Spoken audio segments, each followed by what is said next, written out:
Joe and I are back. We are going to spend a few minutes and do a slow walkthrough on a main level of a house and talk to you about random things that could be done for an interior application. So we're going to be really casual about this. I'll say a few things. Joe will jump in and kind of make some comments, and hopefully this will be helpful in giving some practical ideas of what might need to be done on the interior of a house when we treat. So first, since we're already here at the front door, it is really important for any sort of protection for a house to check entryways.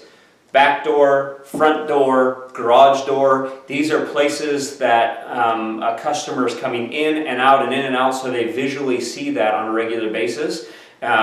We've got issues that become larger issues than what they are if somebody can see it. That's why spider webs are such a critical part of our service and removing spider webs, because they can see them.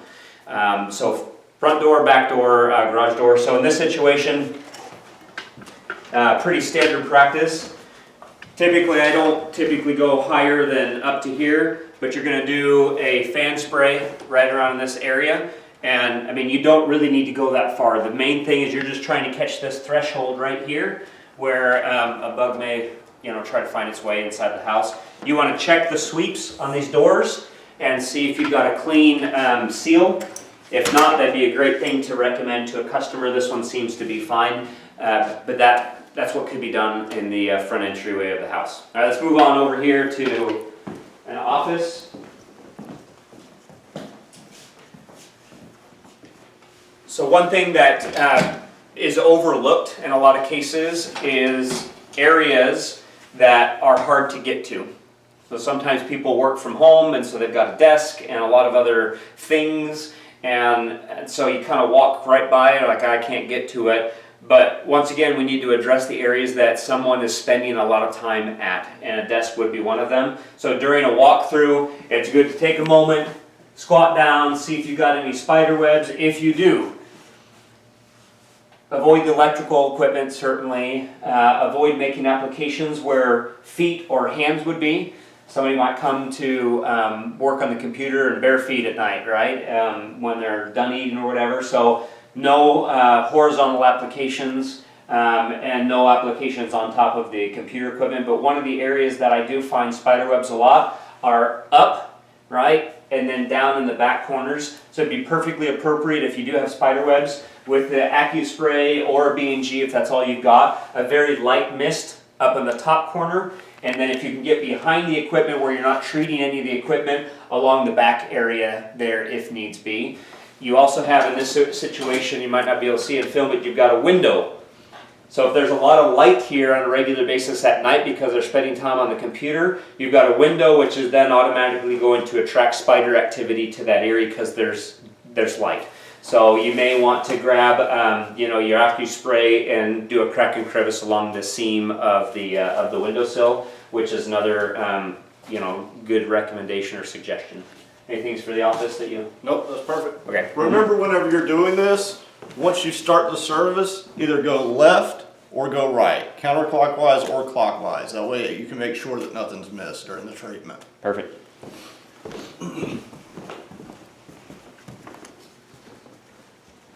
All right, living room. Once going back to my original theme of focusing on areas that somebody spends a lot of time in, a living room certainly is one of those. There's a lot of windows in this room, and at night, people watching TV or movies or things like that, the light from the inside is going to go up against the windows. Spiders might be attracted. If you've got a window that you recognize either from being on the inside or when you're treating on the outside that does not have blinds, this is a good opportunity to explain to a customer that they may consider putting blinds up there so that they can reduce the amount of desirability for some sort of a spider to come to that area. Bugs are going to be attracted to light, many of them, and spiders feed on bugs, and thus the reason why they're there. Be careful for fireplaces.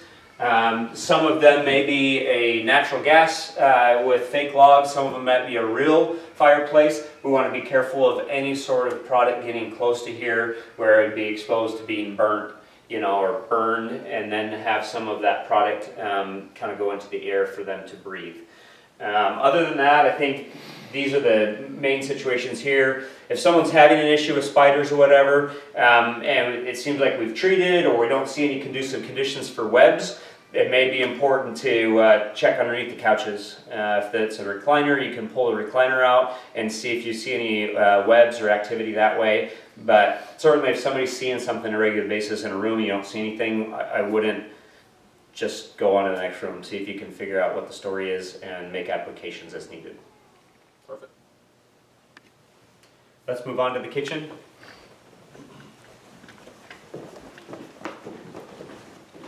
So the kitchen is one of your more important areas to consider during an application. The kitchen provides all of the three basic needs for an insect: water, food, and shelter. It is not a mystery then that in many cases, especially with ants, you'll find the activity on the outside wall of where the kitchen sink is at, or a dishwasher, whatever the case might be. And so focusing on some of these areas is going to be extremely important. So let's talk about the sink area first.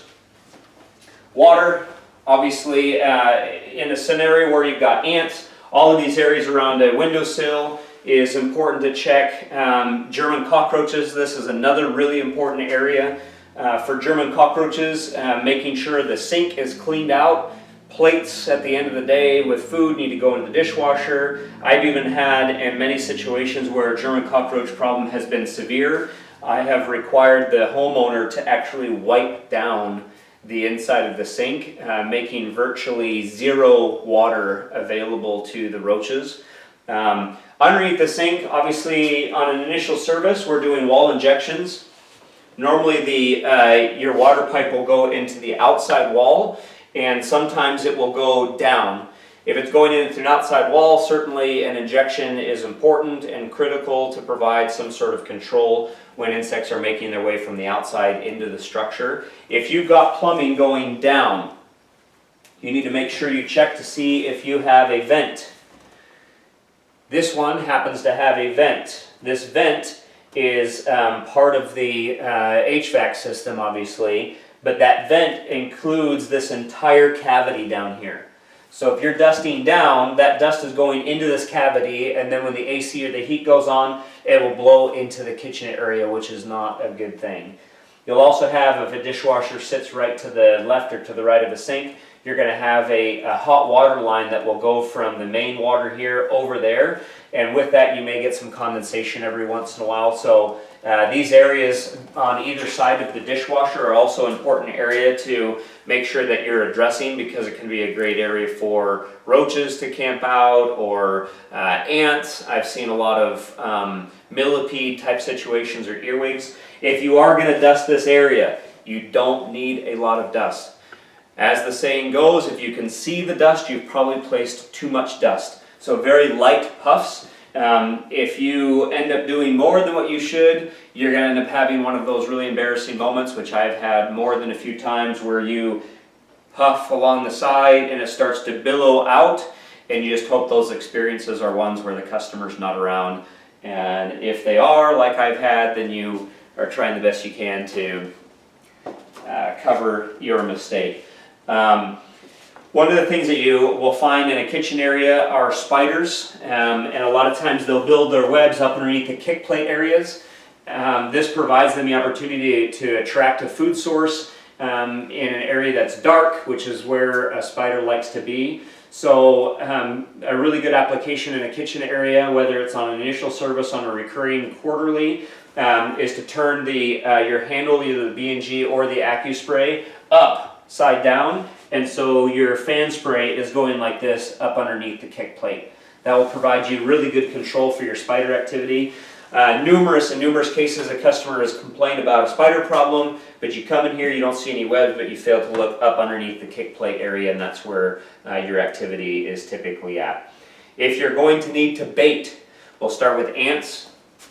Behind receptacle faceplates is a good idea. If you've got activity, it looks like it's close to that area. Baiting is not going to be a great option unless you can get that bait close to where the trailing is occurring. If it's not close to the trail, typically they're not going to find it very easily. Be careful, the faceplates, where in some situations somebody has kept a faceplate on when they've painted a kitchen. If that is the case, don't touch it. You're going to end up pulling the paint off, and then we may end up running into a situation where we've got to paint a kitchen or something. If it looks like it's a clean connection there, then the faceplate can come off and you can bait in some of those areas. Inside a windowsill is another good one, down into the corners, either way here. Another good option if the ant population looks like it might be inside a wall void. If you pull the window up, you'll see a hollow cavity on both sides, which goes right into the hollow opening of the wall. And so putting either gel bait in those areas, or in some situations I've taken a small spoon and I have dropped bait granular inside that wall void. Is another really good option as far as treatment is concerned. For roaches, you want to get areas that are inconspicuous. Up underneath around the kitchen sink area, that phone is going to drive me nuts. So we'll just wait for the phone to be done and hope that there's not a long message that is private to whoever's house this is. But the sink area, you want to bait up underneath this area. So a lot of times your German cockroaches are going to love hanging out and aggregate up underneath here. So where the inside of the sink and where it meets the countertop is where a lot of that's at. So you want to make sure you're getting up into there.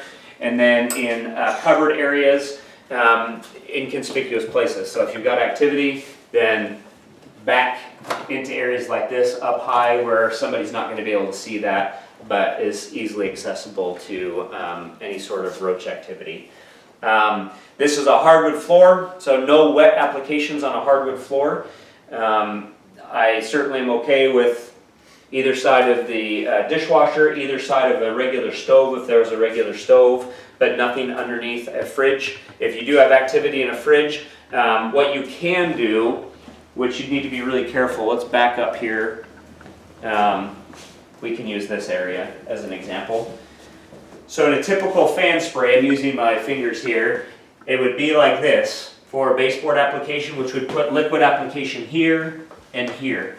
If you've got a situation where there is some sort of activity, spider webs that are above that area, if you have become well acquainted with your AccuSpray or your B&G, then I'm fine with applications that go like this, right? So it may get up a little bit higher up along the wall, but it's not hitting any of this. So once again, normal application would go like this. If it's hardwood, then you can move so that the application is like this. So you're only getting a liquid application on baseboards or higher. Am I forgetting anything? One thing you want to keep in mind is that during the winter months, you're going to have rodent activity.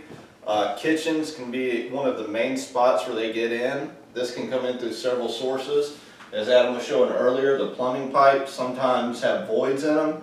You may want to pack those down with steel wool to prevent any rodents from getting in. Also pay attention to areas like this where the kick plates are. You can see there's a hole here. That may be a spot where you may want to put a trap if you can fit it. If not, you may want to plug that. If it's too big, you may want to have just let the homeowner know and have them have that repaired. And similar type of idea, where Joe mentioned a trap. If you got a fridge area and it looks like there may be some activity there, it's hard to get to, glue boards might be a good option there as well. Whether for control or the next time you come by to evaluate what sort of activities there, especially if the customer is going to call for a return visit. Another item that I thought of just now, any sort of wet application that is exposed shouldn't be on any food preparation area. So an application like this is not permitted. If you've got an area where there is a crack or a crevice that provides some sort of a cavity, then a crack and crevice application could be made somewhere here, which some sort of a non-repellent other than a Thermador, which cannot be used inside a structure, but another sort of non-repellent could be used in a scenario like that. So if you know you've got trailing ants or something, then that would be an acceptable thing to do, but nothing can be exposed onto the surface here as far as a broadcast application is concerned. And this includes inside of cabinets where dishes or food may be stored. Correct. Gel baits, you want to try to put in an inconspicuous area as well. In a kitchen in particular, they will become contaminated by soap and water and food and anything else. So if you're going to use a bait application, find a place close to the trailing, but in an area that is not going to expose it to any sort of elements or things that would contaminate the bait. Furthermore, with that one, not only from a contamination standpoint, but if you're going to use a bait ever, whether it's an ant bait or a roach bait or something like that, it takes time to resolve a pest issue. Customers, in many cases, are not going to want to wait for that resolution. Although we may realize that a gel bait placed appropriately that has efficiency in the way that it operates will do its job, but it may take several days. Or a week or more potentially. So if a bait was placed here, right, and we know there's trailing right there, the bait goes out, the ants find it, the ants are all congregating around it. Within that first hour, the customer thinks that it's pretty cool. They're like, wow, look at how great the bait is. A couple hours later, there are new ants feeding on it, and the customer's like, oh, okay, that's kind of still cool, and it looks like it's doing its job. Several hours later or the next day when it's still there, it's not cool anymore, and they're going to become frustrated and irritated over that. Moving that bait to another area that they can't see, it does the exact same thing as far as a control standpoint, but it doesn't irritate the customer, allows the products to work without them becoming frustrated with the application. Okay, let's move on to a bedroom back here.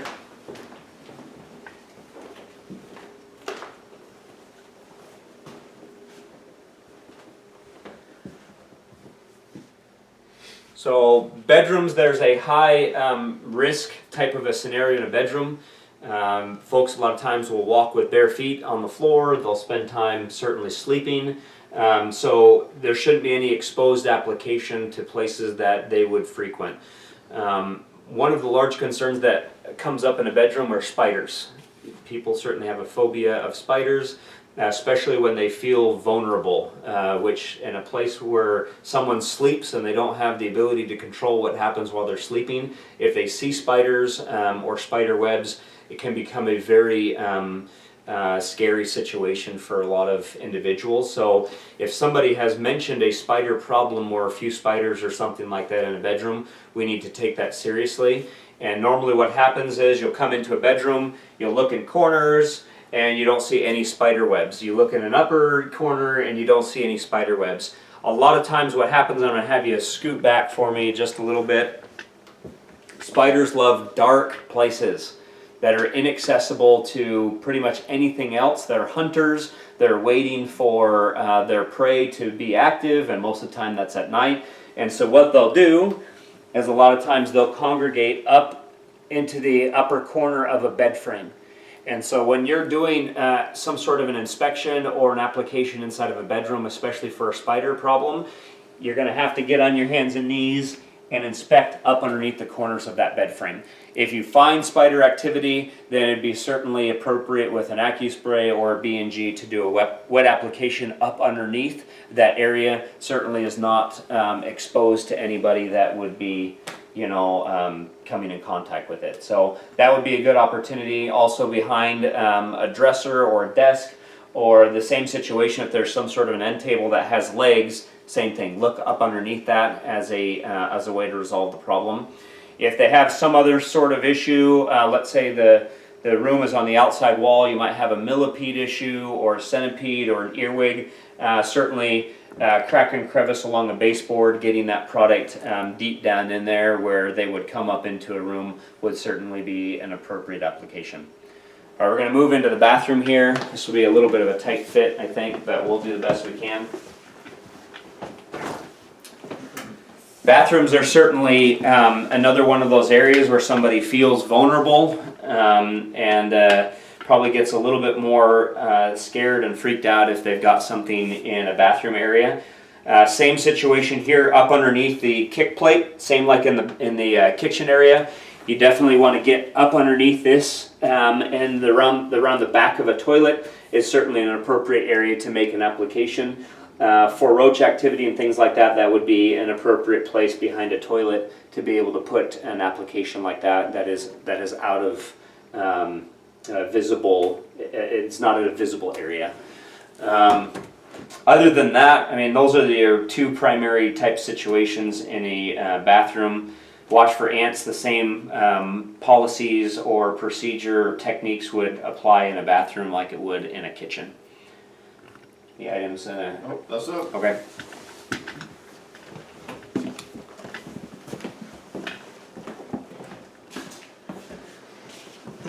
So we're not going to go into a garage, but I will make the point that garages are probably one of the most important areas that you can address that will give a customer a feeling of a sense of gratification from the service.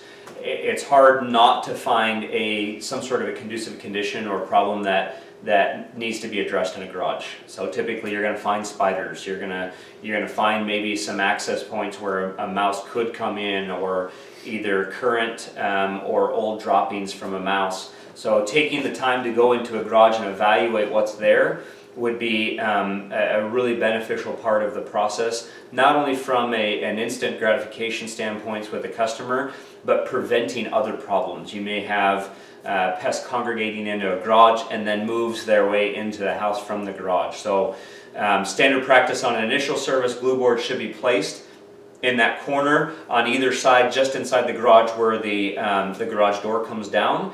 And those would be great places even on quarterly services to place glue boards and then to monitor them in future services. The winter certainly is a great and ideal time to do that, which would help build value for that customer that we're coming in and providing some sort of a visual type of an application or treatment. So any other? One thing to look for when in the garage, it may be best not to cut the light on immediately. Leave it dark and see if you see any light coming through. This would let you know that there's probably some holes and gaps that need to be sealed. That's brilliant. Same situation in basements. A lot of times you're going to have plumbing that comes in through an unfinished basement or something like that, and I've done that numerous times, and it's easy to spot where something might be able to access the basement. Well, appreciate your time. Hopefully this was a little bit helpful. We'll do more of these and hopefully provide additional tips and techniques that will be beneficial in providing a quality service to your customer.